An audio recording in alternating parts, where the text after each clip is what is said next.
Hello, Acton. I'm Greg Jarbo, and I'm with the Acton Democratic Town Committee, and you're going to think, whoa, time out. Aren't we going to be talking about town meeting? Isn't that nonpartisan?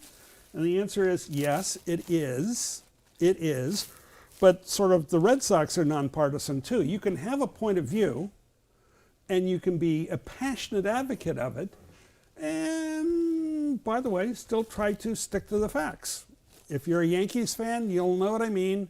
Get over it. Okay, now, we're going to start with some of the things that you will not find in the printed literature. You should read it. These are facts. That's good stuff. But it turns out the facts are numbers.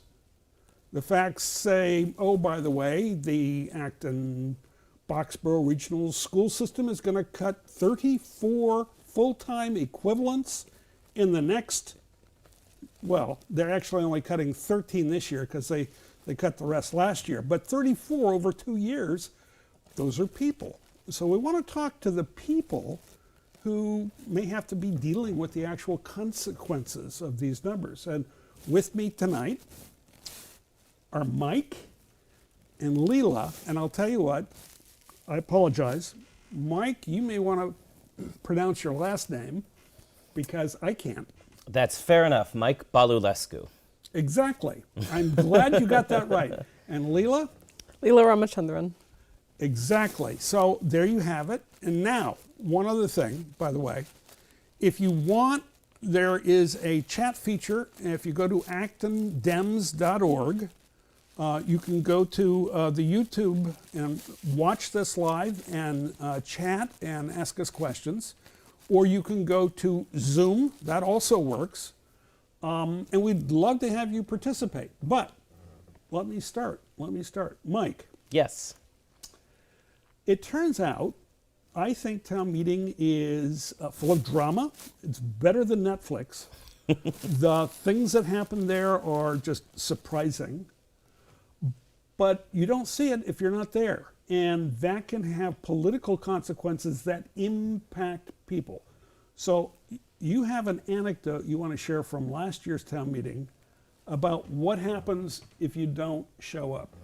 Yes, so I certainly want to encourage everyone to come to town meeting this year and vote yes on Article 7, which is the school budget. And here's the reason. I was there last year, and last year the school budget, as it always is, was up for approval.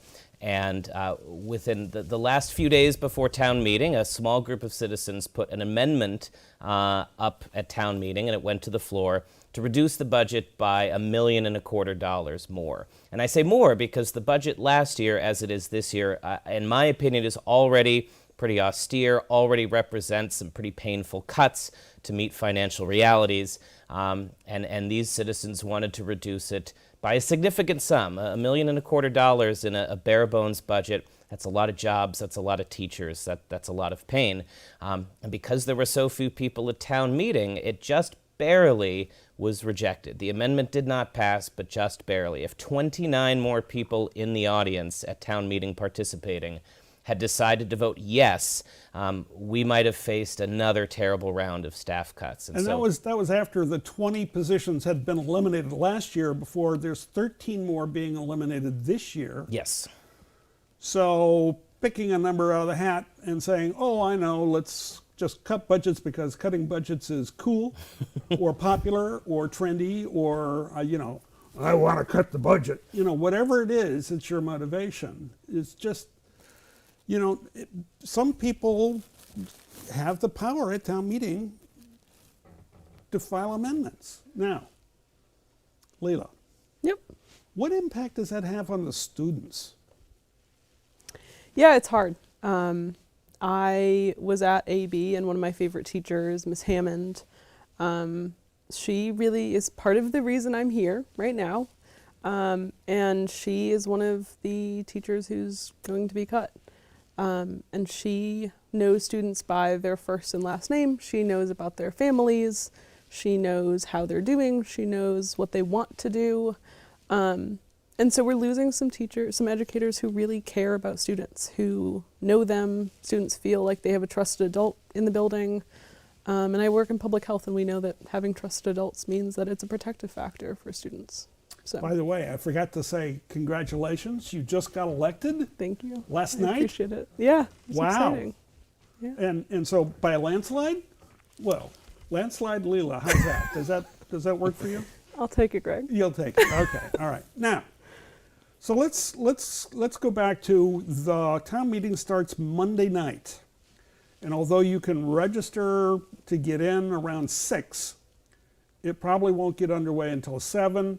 Correct. There's going to be some preliminary things that the town will deal with. The town moderator will explain that. There will be a consent warrant. In other words, things that won't be controversial.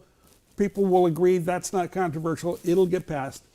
But then normally when we get to the school budget, drama ensues.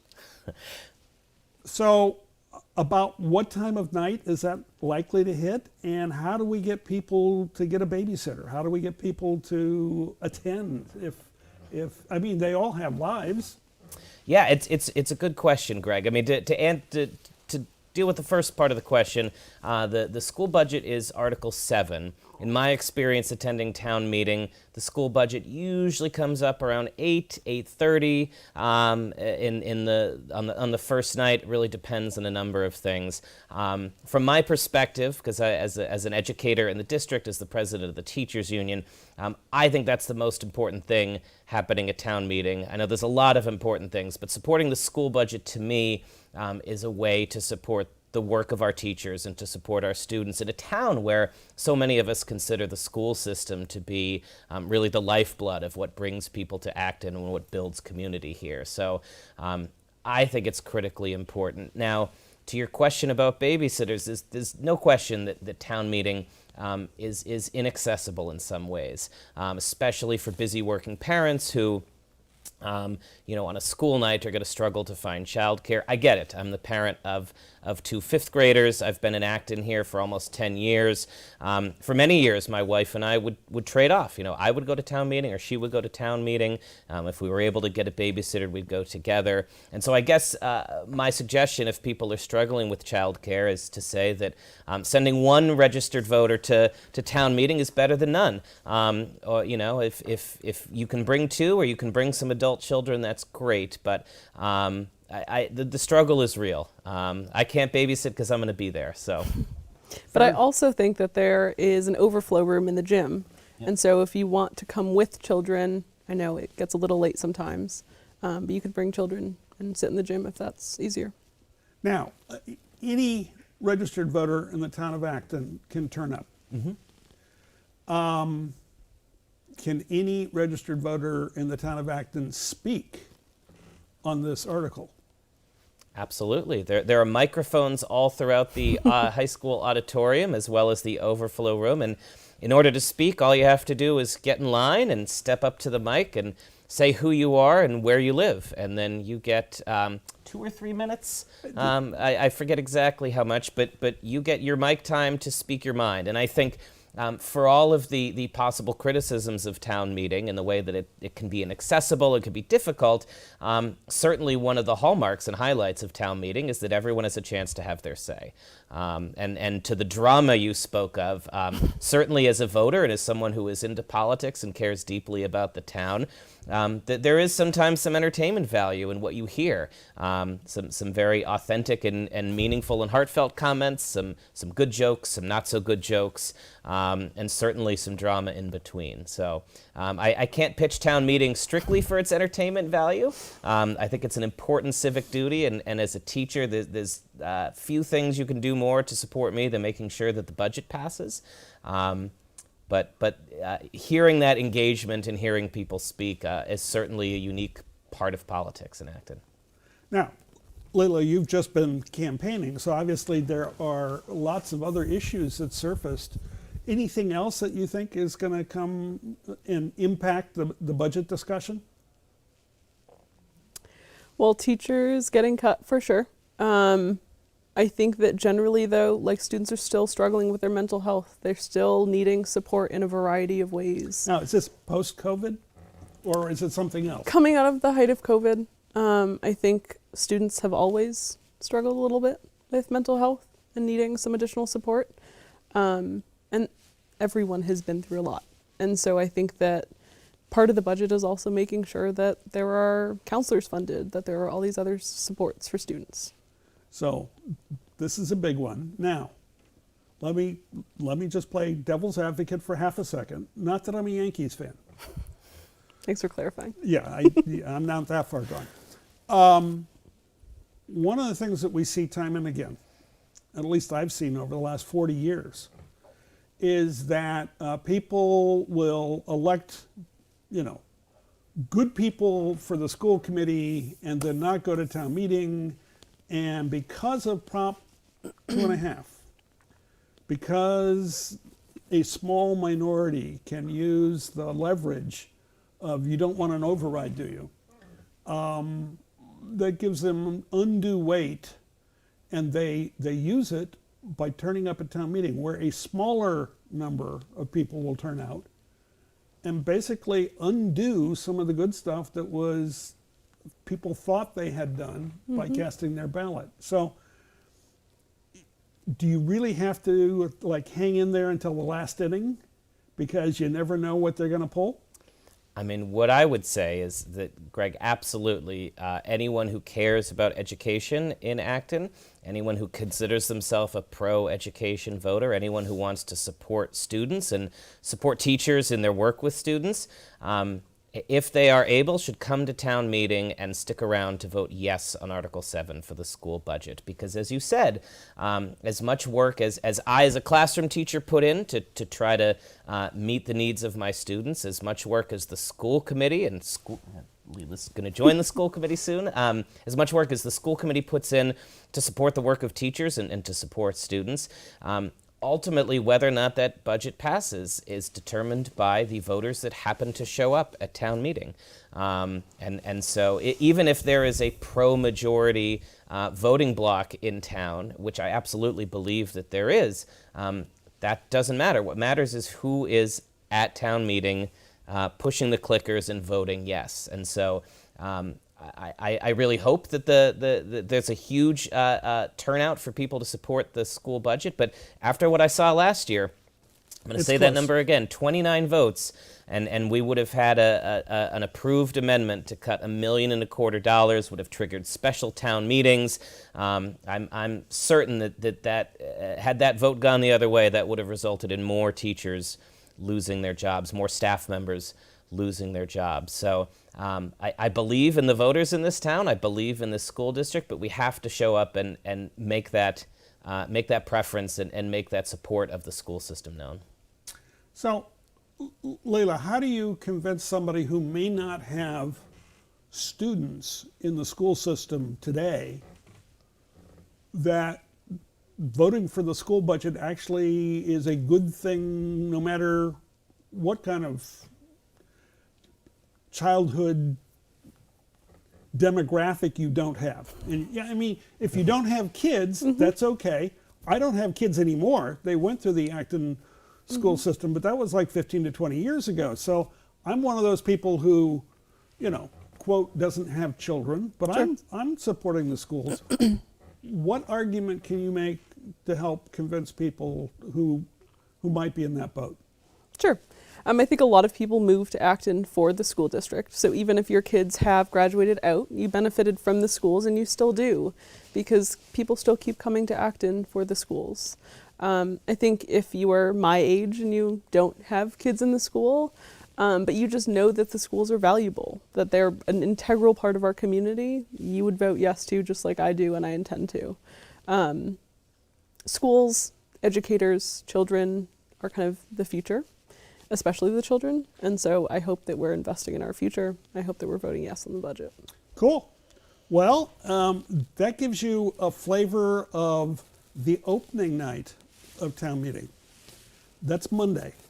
But there's going to be a lot of reasons why you may want to, focus on what comes next. So I want to thank my two guests, Mike and Leela, whose last names I...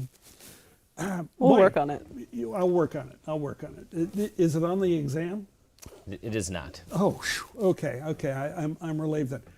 Thank you for participating, and hopefully it gave you a sense of, why you should read up on this, why you should go to ActonTV and watch the videos that they've uploaded, why you should, ask us some comments on Zoom. This is important. This is something that all of us need to step up and do. So with that, I want to thank you. Thank you, Greg. For your time. Thanks for having us. And your participation. And we'll see you again on Monday. And at this point, we're going to sort of change things out. Okay? I know, this isn't like perfectly choreographed, but it's approximately choreographed. And one of the things that we're going to focus on then is what's likely to turn up on the second night of town meeting. Now, the second night of town meeting, how do I say this? If it's hard to turn out an audience for opening night, second night is even harder. But the second night of town meeting is going to be dealing with a lot of really interesting issues. And those issues are in the form of warrant articles, and different citizens have put them together.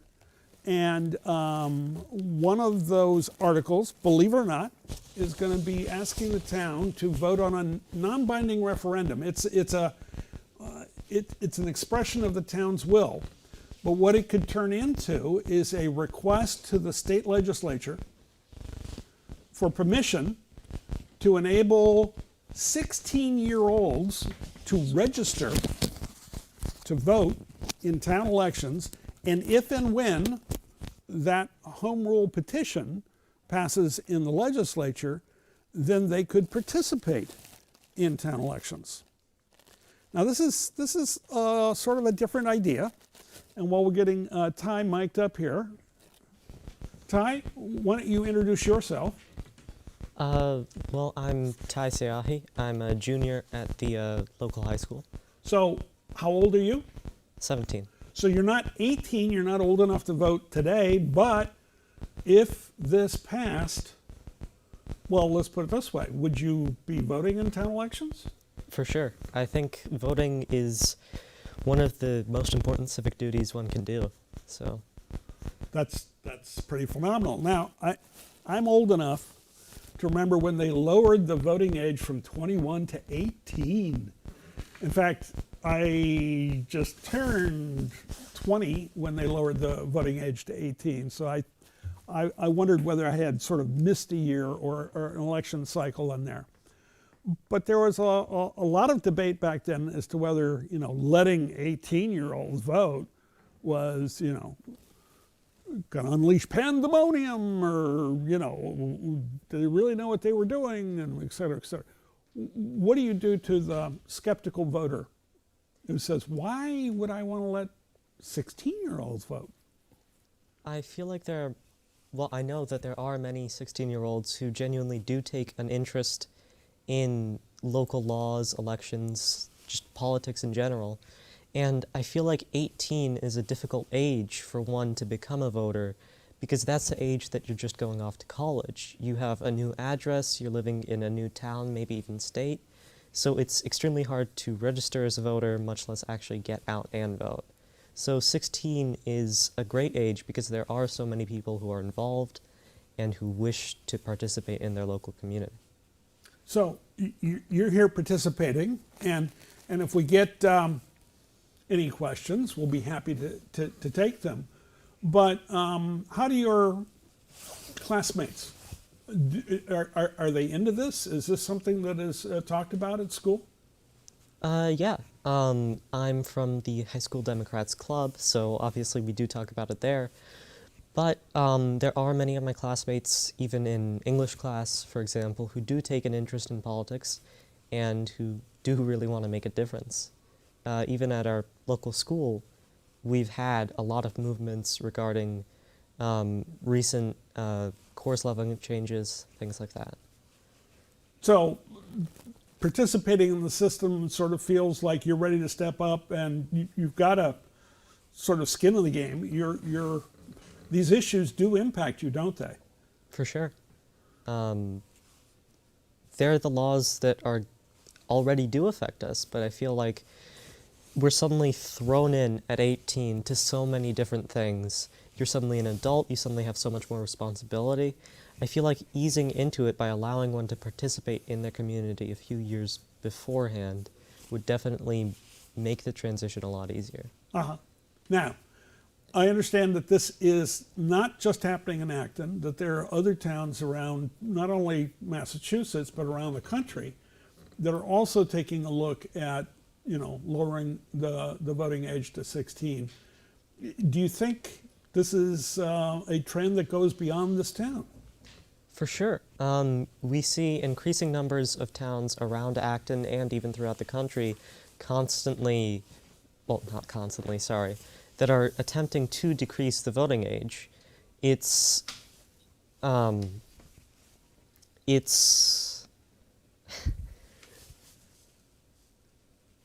a great movement that we see sweeping throughout the entire nation, along with many other things, such as ranked choice voting. So it's definitely not a localized thing. Yeah, yeah. So this is bigger than a bread box, as my mother would used to say. Okay, so let's say you're at town meeting. Let's say, oh my gosh, magic happens. The legislature enacts this. You get to vote. What are the kinds of things that you think young people, what voice would they bring to town meeting? What kinds of concerns do you think would surface in the local election? From what I've heard from other people, violence in our communities is something that people care quite a bit about, whether through guns or otherwise. Education reform, that's something many people support. There's even just the environment as a whole. It affects us more so than previous generations because that's what we're going to be stepping into. So these issues are what affects us the most. So it, only really makes sense for us to be the ones deciding on them. Yeah, yeah. Well, I remember the argument that we used way back in my day was if we were old enough to die in Vietnam, we should be old enough to vote. So, it was we had to play that kind of card in order to put pressure back in the late 60s and early 70s of the previous century. Yeah, I know. I'm that old. So, what kind of argument do you think might resonate this year? Are you going through, duck and cover drills or evacuation drills? I mean, what is happening? Do you think that might make this resonate for people? Well, earlier this year, we haven't had duck and cover drills that I recall, but we had a 2-hour lockdown because of a threat made against our school that required numerous students' homes to be searched, their cars. It was a scary experience, especially for our families, because they weren't sure of what was going on. So they knew that something was up, but it was a scary experience all around, and I feel like that would definitely resonate with students. So they'd say, hey, I'm on the front line. I deserve a vote. I have a stake in what happens in this community because, among other things, schools are targets. Anything else? I can't really think of anything other than the environment, honestly. There hasn't been a major event in Acton alone that I know of, but then again, I haven't been here long, so. Well, here, then I'll share one with you. 40 years ago, when I got elected to the Acton Select Board, it was because a company called W.R. Grace, which was located in South Acton, had contaminated 2 of the 5 wells in the town with really exotic chemicals like 1,1-dichloroethylene. And the select board was slow to act because W.R. Grace was our biggest taxpayer. And so a group of, well, I was younger then, obviously, group got together called the Acton Citizens for Environmental Safety, and we ran candidates to basically say, we've got to deal with the environmental issue here in town. We ended up suing Grace, winning in federal court, and that's why they were under a 30-year consent decree to clean up the aquifers. There was just no doubt that the exotic chemicals in the town's drinking water, where they came from, they had their fingerprints all over them. So yeah, and that was a long time ago, and hopefully that is in the rearview mirror. But the environment is still a pretty important issue for a lot of people here in town. So I didn't mean to, trump your ace or whatever. One other thing about the 16-year-old vote. Are people going to be concerned that, younger people are going to tilt one way or another, and therefore, I'm against it because they're not going to vote like me, or whatever? Do you think there's some of that resistance? I feel like that is definitely one of the factors that has resistance for many people, but in just 2 years, the people who are going to be given voting rights for this are going to end up voting anyway. It only makes sense to encourage more voter turnout now, things like that, in order to make sure that future generations have a say, because everyone always has different concerns. So no matter what, you're going to vote differently than previous generations. My kids vote differently than I do, so yeah, that happens. Okay. Well, Ty, thank you for coming. I appreciate it. We're now going to go through the switcheroo one more time. But thank you very much. Appreciate it. And I now have to speak to the camera. This is where we covered the transitions. So there are a couple other warrant articles that we want to focus on tonight. And interestingly enough, both of these warrant articles are going to require state legislation. And this is something that happens a lot across the Commonwealth, where it's called home rule, and we need to indicate in Acton that we want something, and then we take it to our state senator, Jamie Eldridge, who, do you need an introduction? I always like an introduction, thank you. Oh, okay. Well, let me tell you about Jamie. In case you haven't noticed, he was on the front page of the Boston Sunday Globe. So congratulations. Yes, thank you. I'm reading my paper, and it's like, I know this guy. But anyway, so we're going to talk a little bit about Acton local politics, but Acton local politics actually gets caught up in some of the things that you're working on at the state level. Absolutely, and I would say that, as often the case, Acton is actually leading on issues that leads to legislation that we file. And, one of the things I think we're going to discuss is around the banning fossil fuel infrastructure that came from home rule petition by Acton, and then former Rep. Tammy Gouveia and I filed the bill last session, and it became law. Cool. Yeah. So now we have to take that next step, though. And why are there so many steps? I know, well, this, part of it is the home rule tradition, for better or worse, in Massachusetts, where, there's the home rule petition effort, which is what Acton tried last year. It did not become law. So then we established this reform in the climate change law and allowed 10 communities to be part of a pilot program to go all electric. And so the standard was that if a town or city had filed a home rule petition, it was prioritized. But of course, now Acton, if the Acton voters so wish, have to pass it at a town meeting in order to be one of those 10 communities. So we actually have to adjust what we had asked for to fit what the new standards are so that we can qualify to be in this pilot project. Exactly, yep. The 10 community pilot program that was part of an act driving offshore wind and clean energy forward. So the basic argument then is that if we can require, electricity as opposed to fossil fuels, You can get your electricity from solar or wind or, basically renewable sources. We should require that. Yeah, I mean, it's really about the infrastructure, right? It's moving towards saying, first of all new development shall not include fossil fuel infrastructure. So it should not have the gas pipes going to a new development or a new public building.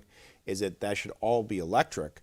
And then how do we move our current fossil fuel infrastructure so that everything is electrified? Well, part of the reason you were in the Globe Sunday was because it turns out there's an inordinate number of legislators who, are landlords or... Not too many, but more than I think than it was expected. So, Yes. so are there hidden fossil fuel advocates? In other words, what are the odds of this actually happening at the state legislature? I think, as far as,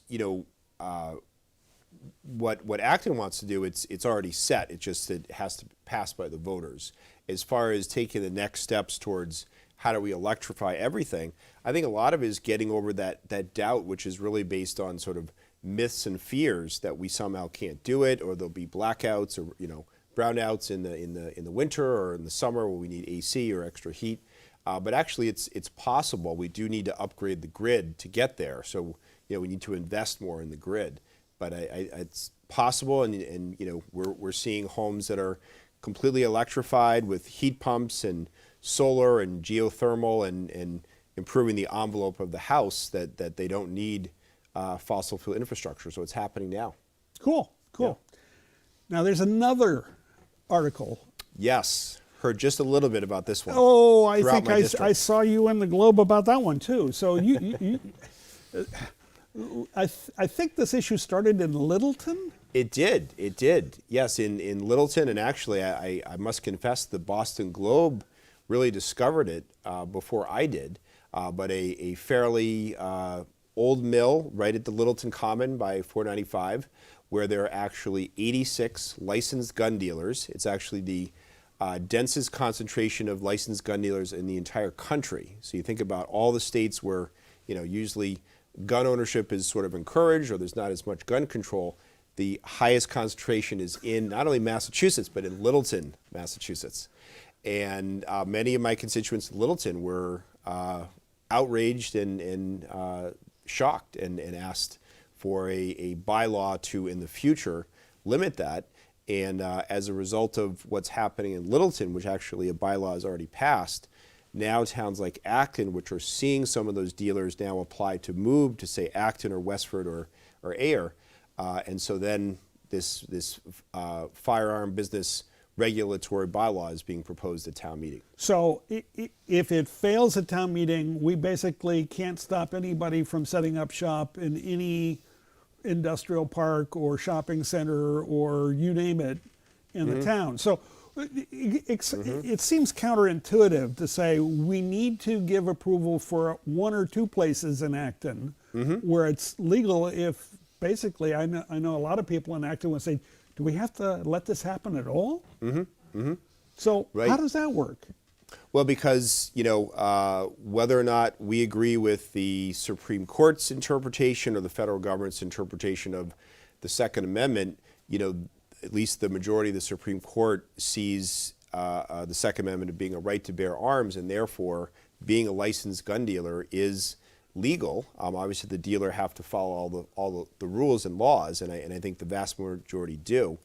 But because it is a legal business, we can regulate where they're located, which is what the bylaw proposes at Acton Town Meeting, not being within a certain number of feet of a place of worship or a school or a daycare center, and limiting the number that are perhaps in a building, and therefore to severely limit the number of dealers. So if we got to have it happen one way or another, better to locate it in places that are less vulnerable. Exactly. Yeah. Yep. Exactly. Or it's possible that there will be none because the regulations, while reasonable, also prevent any from coming to Acton, which is Now, possible. aren't there also some additional safeguards based on what we learned in Littleton about subleases and all that shenanigans? Yeah, there absolutely are, because I will say, people say, why are there so many dealers in this one building in Littleton? It's because not only the owner of that mill was welcoming to those businesses, but I think some of the other gun dealers, perhaps understandably, were offering subleases to other dealers. So there's further restrictions in the Acton proposal. So you could buy one gun part from one guy and another gun part from another guy. You go to a third guy and he'd assembled it into your assault-style weapon, right? Or was that sort of what was going on? Yes, that was. Although in the case of when I went through the mill in Littleton, it was actually just one dealer saying that they would sell me all the parts and then I could put it together later. So that's actually state law that needs to be addressed, and I filed the state bill to ban so-called ghost guns that are guns that are very similar to an AR-15 or other assault weapon that's already banned in Massachusetts, because it's slightly different, some dealers feel they can sell them. Now, this is likely to be a hot issue on the second night of town meeting. And a lot of people will think, oh, I did my civic duty. I went on the first night. I don't really have to turn up on the second night, do I? But if they do, what would a low turnout do for this kind of issue? Yeah, and I think that's a really important point, Greg, because actually at the Littleton town meeting in February, the proposed bylaw around regulating firearms businesses barely passed. So even though there was a fairly organized group of individuals, supporting it, there was clearly those on the other side organizing too, and it barely passed. So people really will need to get a babysitter 2 nights, at least? I would say so. I would say so, and I want to be clear that there already are dealers that are inquiring in Acton Town Hall about moving to Acton. So this isn't hypothetical. This is your last chance to sort of check in on this issue. Exactly. Yep. And I've talked to Acton Town Manager John Mangiarotti to confirm that. Okay. So there you have it. This is important stuff. This town meeting, yeah, there can be the town characters and there can be the moments of levity, but this is also sort of life and death. This is an important issue. So anything else while you're here that you want to update us on, I don't know, local aid, or anything else that you want to share? Well, I think I would just say, really paying tribute to Acton's leadership, which obviously you think about the illegal town meetings that Acton had, obviously, pre-revolution, is that so many of the issues that Acton leads on, the plastic bag ban, where I now file the statewide ban, other bills around limiting gas stoves in homes. I mean, a lot of that banning styrofoam and polystyrene from businesses. A lot of that came from home rule petitions that actually passed at Acton Town Meeting. So it's something that really pushes me to be bolder up on Beacon Hill. Cool. Well, there you have it. And guess what? Turn out for town meeting next week, and we can do a little more pushing. This obviously is going to run into some resistance in the state legislature, I assume. Which proposal? Any one of them. I mean, getting Acton to vote for something doesn't guarantee the state legislature will also follow suit, right? Right, but both the firearms bylaw and the fossil fuel infrastructure ban are strictly, if they pass a town meeting, they become law. Better and better. Cool. Yep. All right. Well, thank you, State Senator Jamie Eldridge. And we will now transition one more time. We've got one more issue. And the final issue that we want to deal with tonight is one that, well, let's put it this way. If you're a nerd, you'll get it, okay? Now, my mother was a math teacher, so I get it. But I understand that the whole concept of rank, choice, voting, let's put it this way. I saw the video that you made. It's posted on the ActonTV YouTube channel. Watch it. It's got a really good explanation of how it works, but you were using candy? I was, although I was informed that I made a mistake initially and my words talked about ice cream, even though the graphics were about candy. But it works either way, and it works even better for candidates. This is Sam, by the way. In row, and I should have introduced you right off. Okay, so I leapt to the candy row. What else did I miss? Stella. Stella. Stella Co. Stella Co. Stella. What else have I missed? About the ranked choice voting? Yeah. Why we should do it? Yeah. Well, 60% of us voted for it in 2020. Wait. Acton's And- already voted for this? Yes. It was a statewide initiative, and the town of Acton voted to pass it. We could have used it in our elections that we just had yesterday, right? We could have had, you could have ranked your choices. And Instead of having to wrestle with, I had 4 candidates I really liked, but Yeah. I could only vote for 3. Then there were 2 I didn't want, but how do I split my vote?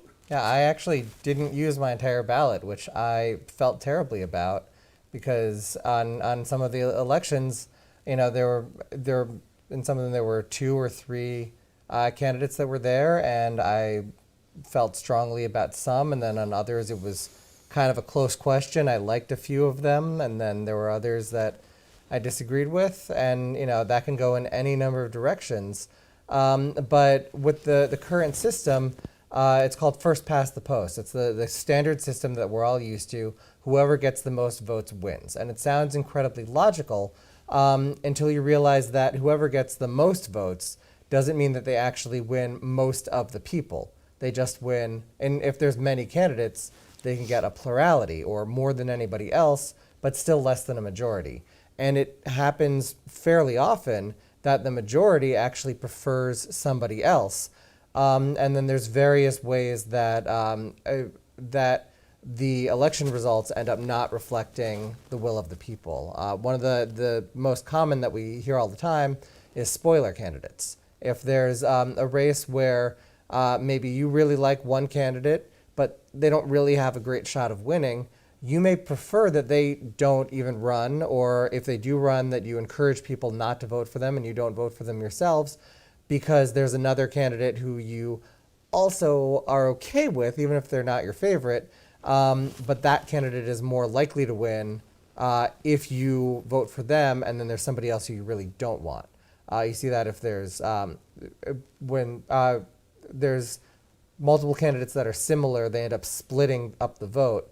So a candidate that people are less happy with is more likely to win. So let's walk our viewers. Yes, you should go see the candy. I should have brought candy bars with me. Yeah. But explain it to our viewers to give them a reason to go see the candy explanation. Sure. What that explanation shows is, let's say there are 4 different, in the candies, to use the example, M&M's, M&M's, Reese's Peanut Butter Cups, which is my personal favorite. But Reese's lost. Reese's did lose. I think that vote may have been rigged. But you know, it is genuinely my personal favorite. But M&M's, Reese's, Hershey's, and I forget what the 4th one was, but there are 4 different candy bars, and one of them had M&M's had the most votes, but not enough to win. And the way it works in ranked choice voting, let's use a simpler example that I can remember. Okay. There's 4 candidates, A, B, C, and D, candidate C has the least votes of all of them. People really like candidate C, but they also kind of like, people who like candidate C, also some of them like candidate A, some of them like candidate B. Candidate C is really different from D, so people generally are opposed to D if they like C.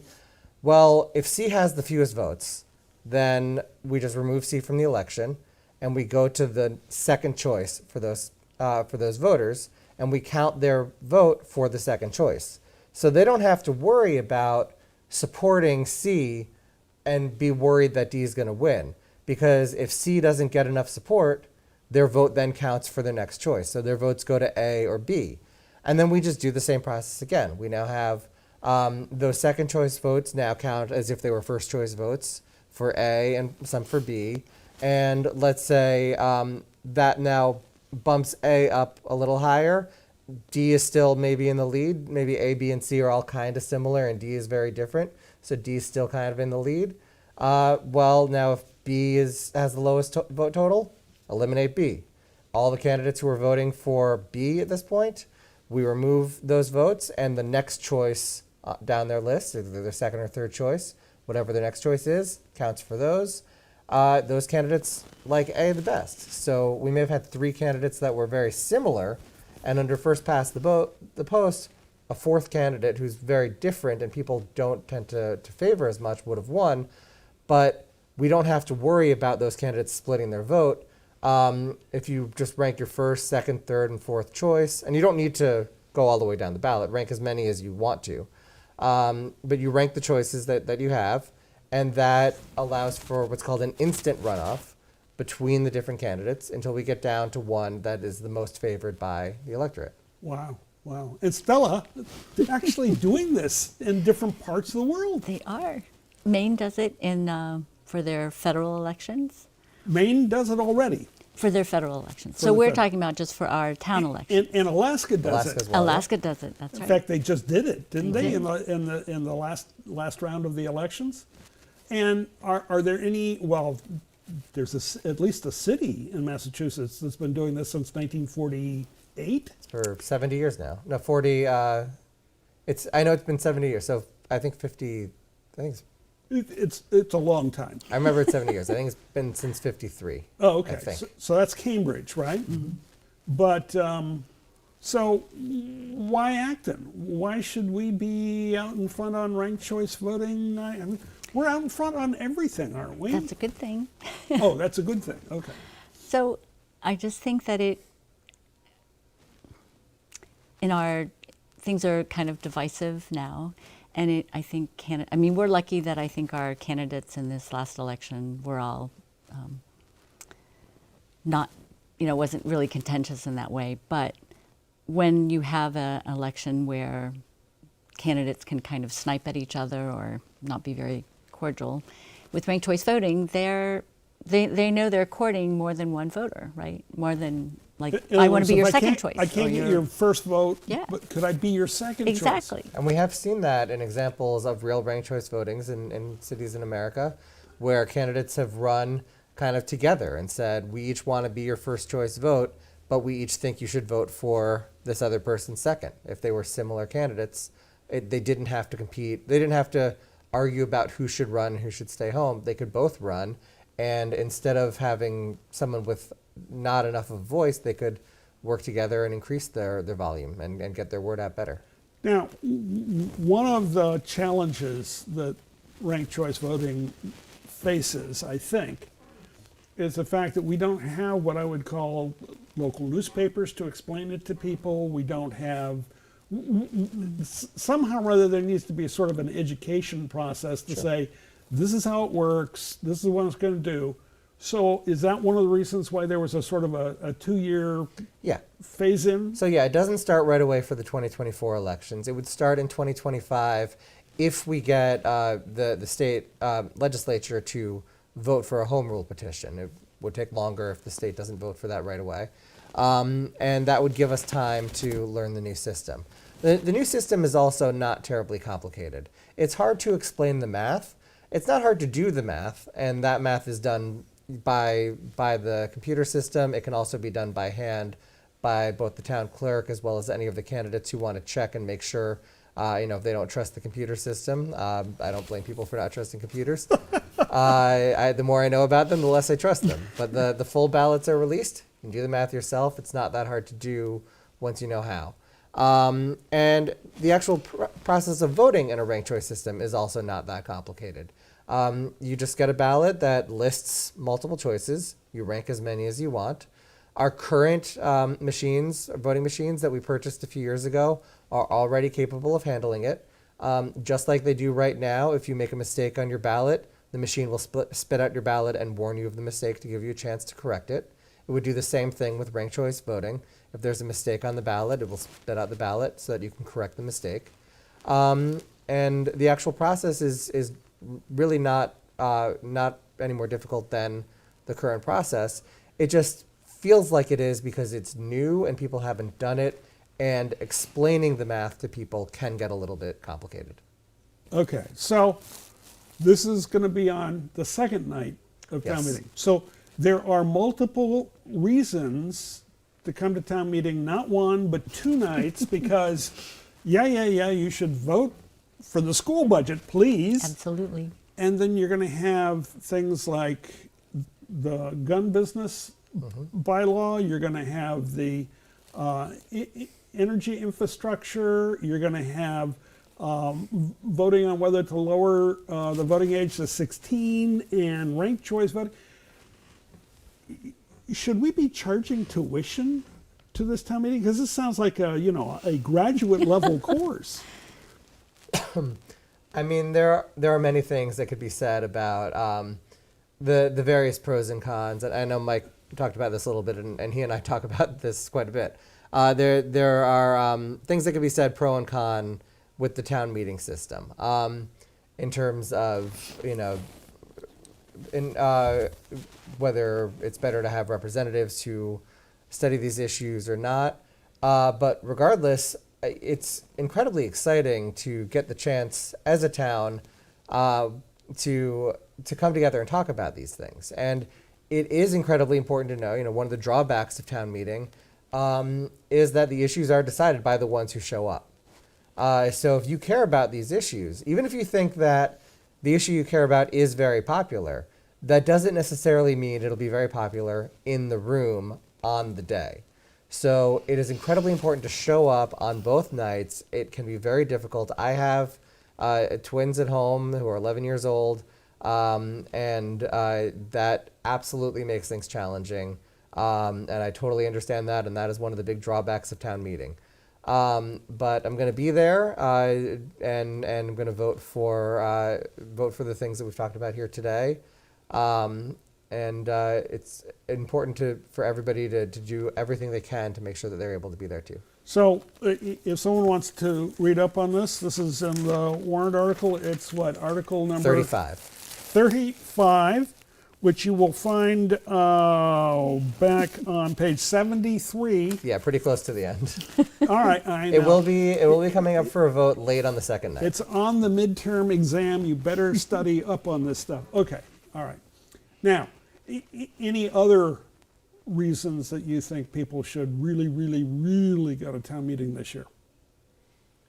Anything else percolating? This affects our lives. So It's our community. It's our community. We're invested in it, so we should do our very best to participate in its governance. Yeah, I want to point out the Acton TV YouTube page has a playlist of videos that explain a number of the town warrant articles, including several of the ones we talked about today. Ranked choice voting, the 2 that Senator Eldridge was just talking about, are also explained on there. The reason why we had this separate event tonight to talk about it is because that's more nonpartisan, and we are able to advocate a little bit more. That's right. That's right. There are ESPN sportscasters who will talk about baseball, but they won't talk about it the way a Red Sox fan would, right? I'm trying to sell I grew up in partisan. New York City, so I'm going to refrain from... This is the Yankees fan I was talking about earlier. Okay. See, they're out there. They're out there. They're all over. Okay. So with that in mind, I think we have covered a wide swath of issues.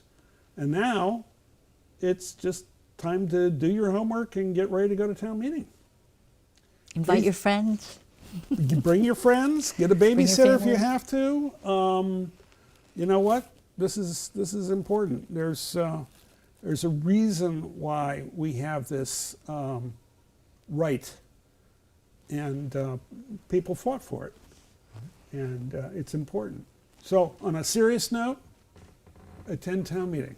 This is pure democracy, and again, I will argue, better than anything you can watch on Netflix. And with that, thank you very much. This, by the way, has been a live stream but it will also then be archived on ActonDems.org and also on ActonTV. So if you want to let your neighbors know, if they didn't tune in live, that's okay. You have several days. Let them know about it, and hopefully it will stir some interest. Hopefully, you will walk into town meeting knowing that there's a reason to be there. Thank you. Thank you. And I think that's a wrap.